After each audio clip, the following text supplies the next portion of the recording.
Hey, it's Vicky, and today I'm here to talk about the books I read in June.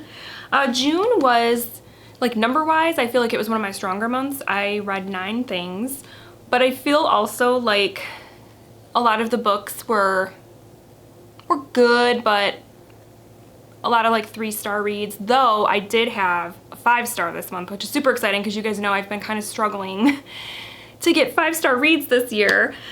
So yeah, I read 4 physical books, 2 ebooks, and I did 3 books on audio. The only book I'm not going to talk about in this wrap-up because I did a full reading vlog on this book is A Suitable Boy by Vikram Seth. This was part of my 100 Epic Reads project that I have been doing on this channel now for a couple years. And yeah, I did a whole video about this. It was humongous, the biggest book I've ever read. And basically, yeah, it was a 3-star, which was kind of disappointing. But if you want my full thoughts on this one, go check out that vlog. Other than that, we have 8 books to talk about, so let's dive in.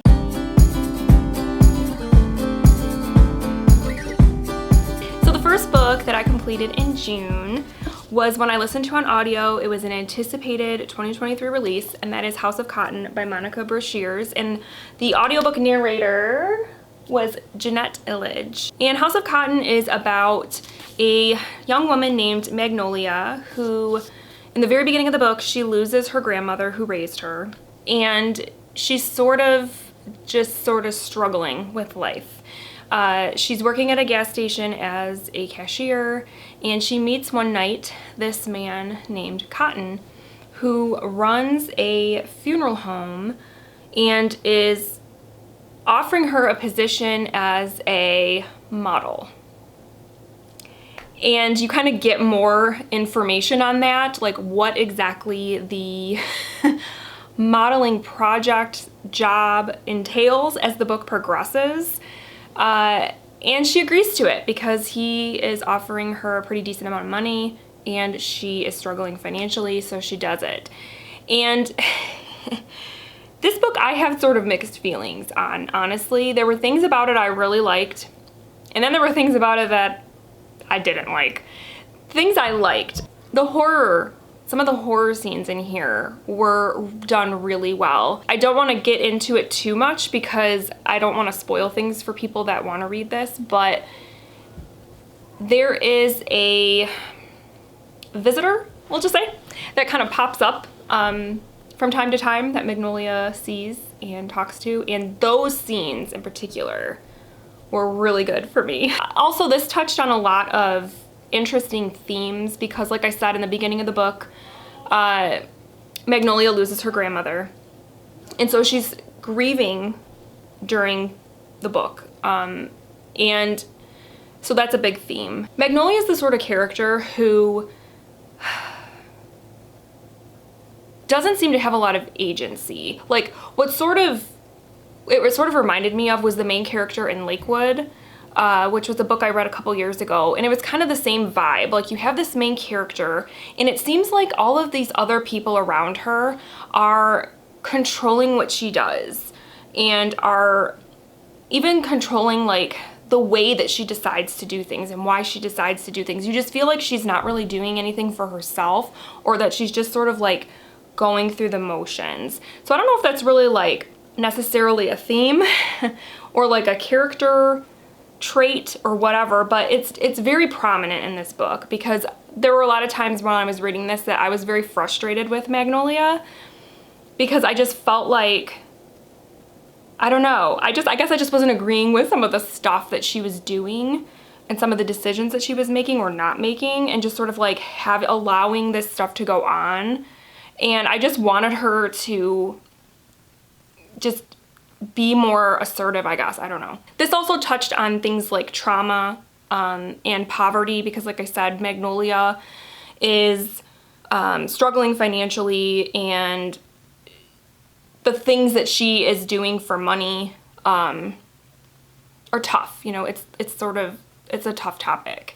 And then as far as the trauma goes, she was raised by her grandmother for a reason. Her parents were not good parents, and so that's something that she's also kind of dealing with. It had some good points, but then there were things, like I said, Magnolia was sort of frustrating to me sometimes. There was also sex scenes in this book that I don't know why, but I wasn't expecting for some reason. I wasn't necessarily expecting there to be so much sex, but there is sex in here, but it is, to me, very cringy, uncomfortable sex. It made me uncomfortable and I didn't like it. And it's also it's a very slow-paced book, which is fine, because I think it is more about Magnolia as a character and that sort of thing, and not necessarily about the plot. Though the plot does, I mean, progress. It is a slower paced book. So all in all, I gave this 3 stars. I was a little bit disappointed by it, honestly. It just wasn't exactly what I was hoping for. I was hoping for weird, which I got, but it wasn't like the good kind of weird that I wanted. So yeah, this was fine. I gave it 3 stars. Next up, I read Dreadnation by Justina Ireland. I read this on my Kindle, and this one is a Civil War era, I will call it, it's kind of like historical horror in a way, because like I said, it does take place, I believe it takes place 20 years after the Civil War, 15, 20 years after the Civil War, and it deals with zombies. So that's kind of the horror aspect, is that our main character Jane is living in America where slavery has ended, but it ended because during the Civil War, these zombies, like a lot of the like dead soldiers and stuff, reanimated and became zombies, and so zombies became the main problem in the country, and everybody kind of had to step up, including those that were enslaved, to sort of try to end this problem. But 20 years on, it's still going on. And the country is still trying to figure out how to move forward, how to rebuild amidst the zombies are, you know, still being around. And this was an entertaining story. I really liked Jane as a character. I thought she was really funny. She was really strong. It had some interesting commentary. I really liked how it talked about slavery and racism and that sort of thing. And like I said, it was entertaining. There was a lot of like cool action scenes and stuff, because, you know, the zombie fights and all that. And yeah, it was just one of those sort of entertaining reads that I didn't mind reading when I was reading it, but it ended up just being like, it was good, you know? I gave it 3 stars. I didn't hate it. I didn't love it. It was good. It was entertaining. I know there is a sequel to this book, but I don't know if I'm gonna read it. I don't know if any of you out there have read the sequel to Dreadnation. Should I pick it up? Is it worth my time? I don't know, because I'm kind of on the fence about it. I don't know if I'm gonna read it or not. But yeah, this was fine. I gave it 3 stars. Then I listened to another book on audio. I listened to Pray for Silence by Linda Castillo. This was narrated by Kathleen McInerney. And this one is the second book in the Kate Burkholder detective series. And this one, what I really like about this series is you get a good, like a solid, well-plotted murder mystery, you know, that centers around the main character is a police chief who's trying to solve the case. But you also get an insight into Amish culture, which is not something that I am familiar with. So I like that it kind of has that added element. And in this book, our main character, Kate, the police chief, comes across, or, you know, this case happens where an entire Amish family is murdered in their home. And it's very brutal, very violent, and it kind of shocks the community. And she has to find out who killed this family and why. And then so you kind of dive into that whole thing and are along with her as she solves the mystery. This one was good. It was the right amount of like dark and gritty and, like I said, violent, especially like in the beginning when you are introduced to the crime scene and what happened to this family. It was pretty intense.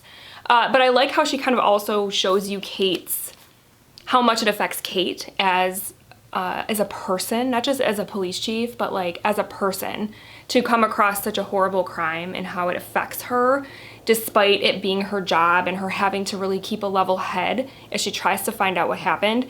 But how hard that is, because she's so emotionally, you know, disturbed about what happened. And I liked that. I liked how it sort of showed her like the human side of this police chief. You know, it was It was really well done. I didn't enjoy this quite as much as the first book. I think I gave the first book 4 stars. I decided to give this one 3.75 just because, I don't know, it just didn't quite grab me, I guess, in the same way that the first one did. But it's definitely a series I want to continue with because, like I said, I like how it blends a really good mystery with also stuff about Amish culture. I think that's really interesting. So yeah, all in all, 3.75 was good, and I will be continuing with the series in the future. Then I was kind of looking for something sort of different to read and something quick because I was kind of in between books. And so I picked up Saga Volume 10 by Brian K. Vaughan and Fiona Staples. And this is a series that I have loved. I have loved from Volume 1. And I had been putting off reading this volume for so long, almost a year, because I thought this was the last volume. I thought that the story was going to end after Volume 10, and it's not. Volume 11 comes out in October, and I did not know that. So I'm like reading along, and I'm like, wow, like things don't seem to be wrapping up here. What's going on? And then it ends on a humongous cliffhanger, and I'm like, wait a second. So I had to quickly Google, and yes, this is not the end of the series, but this is a really cool sci-fi graphic novel series, definitely for grown-ups, because there is a lot of like violence and sex and stuff, adult content. But I love this because I love the story, because it's kind of, it starts out as, you know, a sort of star-crossed lovers sort of story, and they are not supposed to be together, but they are, and they are about to have a baby, and that baby is in danger because her parents are not supposed to be together, and it kind of goes from there. And the way that Volume 9 ended, it was a gut punch. And so I don't know why I was scared to read this volume, but it was great. It was great. It had great artwork. It had a really, you know, it had an interesting story, parts that make you laugh, parts that make you want to cry. Just all in all, a great series, and I gave it 4 stars. And yeah, in October, when the next volume comes out, I will be picking it up. Okay, now we're getting to my favorite read of the month. It was a 5-star book, which is so exciting and sort of surprising. I did not go into this book thinking I was going to give this 5 stars, but it happened. I read Girl, Woman, Other by Bernardine Evaristo. I picked this up because, well, it was on my Kindle. It's been on my Kindle for a couple of years, and I picked it up because I was trying to fulfill the prompt for the Buzzword Reading Challenge, which was to read, the buzzword was other. And so I was like, perfect. And I wasn't really sure how I was gonna feel about this though. I did not know how I would get along with it. But it basically is 12 interconnected stories about 12 different people living in Great Britain and what their life is like. And I know that sounds very basic and not like super thrilling, but I can tell you that I was just totally sucked in from the very first story. And like I said, every chapter is a different person.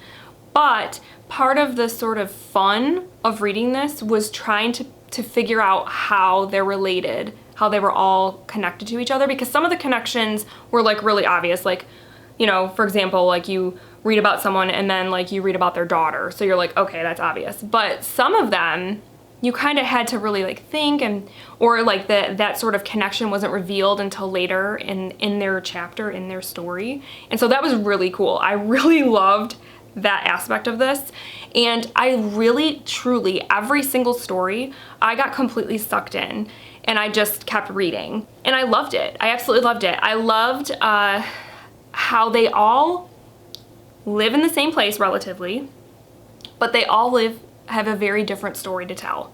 And because some of them, you know, you're sort of seeing them in different, you know, they're different ages and things like that. So you're kind of seeing how, for these people living in Great Britain, how some things have changed, in some cases for the better, in some cases for the worse, and how though some things have also stayed the same. Because this book does talk a lot about race, because all of the characters, I want to say all of them except one, I think, were either biracial or black, and what that's like living in Great Britain and being a person of color.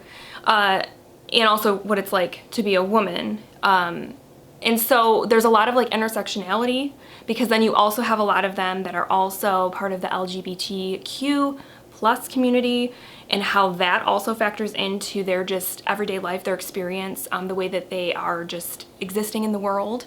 And so it was fascinating. I really loved it. There was just one little side note about this that it was kind of interesting, and I just want to point it out because I didn't realize it when I started to read it. But when I first started to read it, I actually had to Google, because I thought something might have been wrong with the way that my Kindle formatted the book, because there is no punctuation, and it's almost kind of presented in verse. That's what it looks like. It's not told in verse, but it kind of looks that way on the page because there's no punctuation. So like every sentence, like, you know, gets its own line and things like that. And so at first I thought that there was something wrong with it, but no, it was intentionally done. It was sort of a experiment on Bernardine Evaristo's part.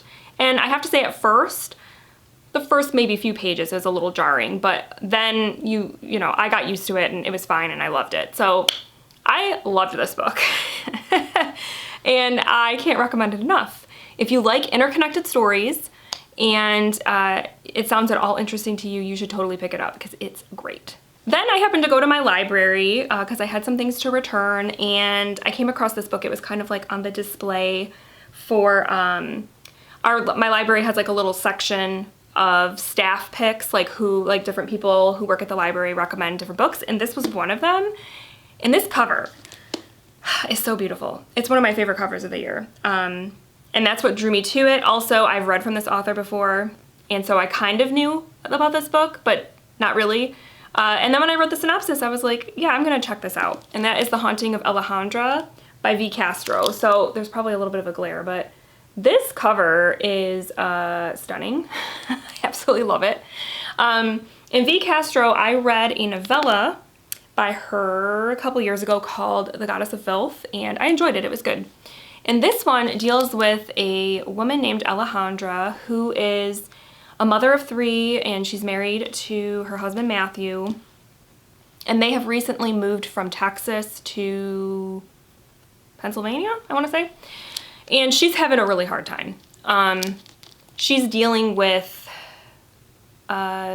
feelings of hopelessness, having suicidal thoughts, just a lot of mental health things that she's struggling with. And kind of tied into that, though, it's all sort of tied into this ghost demon that is haunting her. And it's from Mexican legend. She's called La Llorona. And yeah, the book sort of, I'm just going to say, like, it kind of goes from there, that this, pretty early on in the book, I actually tabbed when you first meet La Llorona on page 6. So right away, you meet her, and she's not pleasant. She's a nasty demon, and so the whole sort of story is she's trying to figure out why this creature is going after her and how she can stop it. And in the process also, though, she is also trying to find herself again via therapy, and just trying to, you know, deal with and confront a lot of her struggles that she's been having. So though this is a horror novel, and like I said, the demon ghost thing is very real. It's not like a symbol or anything. Like, no, this thing is like really haunting her, and it's nasty. It also deals with, you know, very like real life topics dealing with depression and mental health, specifically, I think, to women, mothers especially, and I think also, you know, women of color, because she is Mexican, but part of her struggle is that she was not raised knowing about her Mexican culture, because she was adopted by a white couple, and they weren't interested in showing her any of that or having her learn anything about her heritage. And so that's something that she also really struggles with in the book. And So she kind of starts to learn a lot about herself that way. And I think for me, what made this book so strong was because I did relate to some of the things that she talks about in regards to, you know, womanhood and motherhood. Because in the book, Alejandra is a stay-at-home parent, and it's one of those jobs that I know very well. I've been a stay-at-home parent for 6 years, and yeah, it can be really tough, really tough. And it's one of those things that is hard to explain to other people sometimes, because unless you've lived it, it's hard. And part of the thing in this book too was her husband is a total jerk. Like, in the very first scene you meet him, you're like, yeah, this guy's an idiot. Like, don't like him. And I get that there are men out there like him, for sure. But that was probably my only critique of the book, was sometimes that character, that sort of part of the plot was a little bit heavy-handed. It was kind of like, okay, we get it. Matthew is an ass, and we get it. You don't need to keep telling me or showing me. We get it. But also I felt like it was sort of important to show that people like him exist, and there are women out there that have to deal with husbands like that, and that's terrible because, wow, he was really bad. In terms of the horror, loved it. Loved it. La Llorona was so creepy. She was so nasty. There was some really gory bits in this book that, for me, were pretty tough, where I kind of had to tap out and sort of start skimming the page because I couldn't read it anymore. It was too much. Because for me, like, if I'm reading a book and you tell me, like, oh, somebody got their head blown off, like, with a shotgun, I'm like, okay, sure. But when you start describing to me that somebody was, like, stabbed or their throat was slit, anything like that, dealing with, like, cutting and, like, knives and, like, I tap out. I can't do it. And this book has some pretty graphic scenes like that just really got me. But overall, this was enjoyable. I liked this better than The Goddess of Filth. Like I said, it was powerful, and even though, like I said in the beginning especially, it was hard. Like, I was kind of like, I don't know if I'm gonna be able to read this, because it seemed just so sad and depressing, because Alejandra was just so depressed, and you're just like, it was just so heavy. But I think in the end, she had a really interesting story arc, and I really enjoyed it. Horror elements aside, just as a story about a woman who is trying to find herself again and is trying to help herself. This was great. It was actually kind of inspiring, and it was really good. So I gave it 4 stars. So yeah, if you're interested in anything like that, where it's like kind of dark, heavy topics dealing with mental health, but also has a horror element, things about Mexican culture, because there's other parts about, as Alejandra starts to learn more about her past and her ancestors, you start to see there's like more stuff brought in from like Mexican folklore, Mexican history that is interesting. And I liked how that was all sort of brought in and like mixed into the story as well. So if you like that sort of stuff, you should definitely check this out. It was good. 4 stars. Then the kids and I finished The Wide Window by Lemony Snicket. This is the 3rd book in the series of unfortunate events. And we enjoyed this one. It was a lot of fun. In this one, the Baudelaire orphans have to go and live with their Aunt Josephine, who was such an interesting character because she is a very nervous, fearful person, but is also like obsessed with grammar. And so she was just a really fun, sort of interesting character to read about. And of course, like in all of the books so far, they got to deal with that pesky Count Olaf who keeps showing up and trying to take their fortune. And it was fun. I really like this series. I like how it mixes like this darkness, obviously, because it does have dark stuff, but it also is funny and sort of lighthearted. You don't really take it too seriously. I love how the narrator sort of addresses you as the reader. Things like dealing with vocabulary and maybe like phrases that a kid like might hear but not know what it means, and explain it to the reader because they might not understand it. So yeah, overall, this book series is fun and we really like it. We gave this 4 stars and we are looking forward to reading the next book. And then I finished out the month by listening to another audiobook. I listened to The Hollow Places by T. Kingfisher. This was narrated by Hillary Huber. And this one I read because it was part of my book haul revisit that I did in May. Yeah, I did it in May, read the book in June, yeah. And this one deals with a woman named Kara, but everyone calls her Carrot.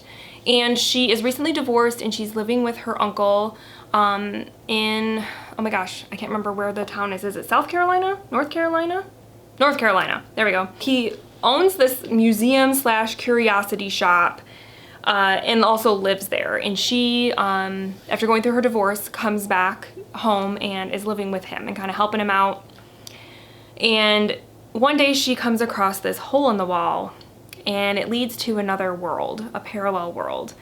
And of course she has to go investigate it, and yeah, it kind of goes from there. So this one, what I really liked about this one, there were 2 things. First is that this book was equally funny in terms of like the way that Carrot kind of explains things and her approach to the world and things, and to what she's going through like in this parallel world. It was funny. There's a lot of humor in this book, a lot of sarcasm and stuff, and I liked that. I really did. Especially her, because basically there is a guy who works at a coffee shop, like I think it's like next door or something like that, who's like one of her friends. The 2 of them are great in this book.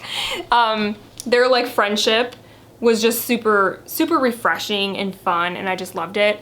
And just the way, like I said, that they approach this parallel world together and everything was just, it was really great. I really enjoyed it. Now in terms of the actual storyline and where it went, when they get to the parallel world and what they find there, I was slightly underwhelmed by that. I wanted more from this place, and it kind of focused on like one thing, and it reminded me of another book, but I don't want to say what book it was because it would be spoilery for that book to say that this reminded me of that book. So I'm not going to say what it was, but there's a specific horror book that I've read that had a similar sort of monster, if you will, creatures, whatever, that it reminded me of. And I wasn't super thrilled about that either, though it was different and nothing, hadn't read anything like it. It also wasn't super impactful for me. And so that's kind of what happened here. It was good, and especially like the ending was pretty action-packed and all of that. It just wasn't, it's not one of those books that I think is going to be particularly memorable for me. Like I'll be like, oh yeah, I read that, but nothing is like really sticking out. I feel like it's one of those books that I'm going to forget about pretty quickly. But it was good, it was entertaining. Like I said, I loved the mixing of humor and horror together. I always like that combination. So yeah, this was fine, it was good. I gave it 3 stars. All right, so that's it. Those are all the books I read in June. It was a pretty full month, especially because I was actually pretty busy in June. There was a lot of stuff going on. And so I'm actually surprised that I managed to read that many things. But yeah, all in all, not bad. I had a 5-star read, so that right there is a win. So let me know down below what you read in June. What was your favorite book? Because I would love to know. And that's it. I hope you guys had a great month, and I will talk with you soon. Thank you so much for watching. Bye.